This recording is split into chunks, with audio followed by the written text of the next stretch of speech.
Hello ladies and gentlemen, and welcome to this video.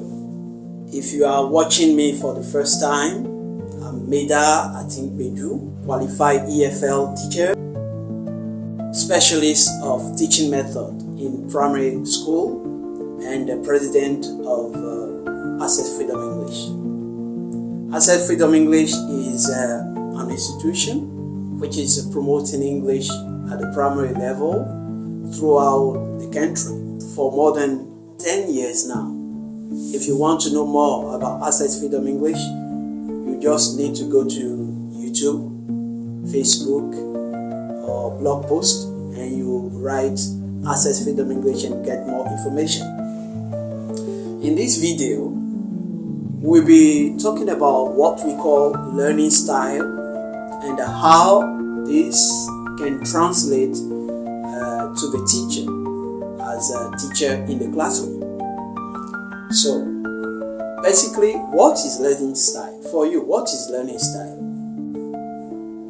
Learning style is usually defined as a student's preferred way of processing, understanding, and retaining information. We have various models of learning style, but the most popular learning style model is what we call the VARK, V-A-R-K. In this model, V stands for visual, A stands for auditory, R stands for writing and reading, and the K stands for kinesthetic. So, what does it mean, a visual learner?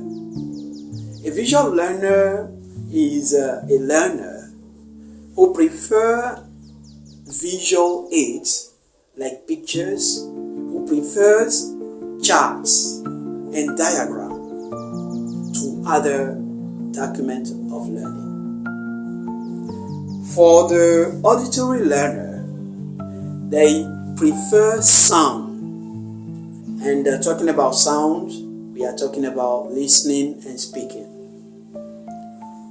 As far as reading and writing learners are concerned, they prefer, like you can guess, written texts and writing tasks.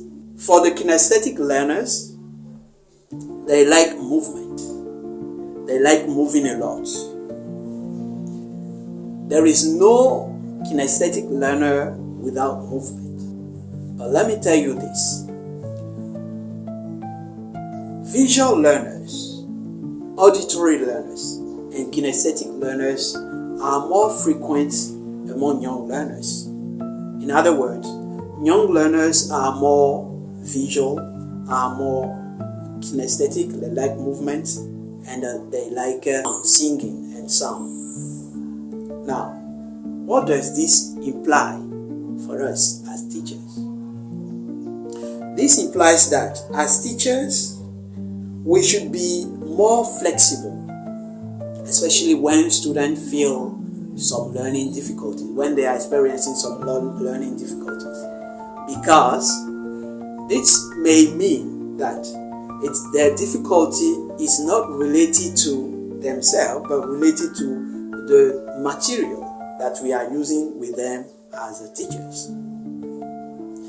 It also means that when we want to evaluate our students, we should try to vary our evaluation format.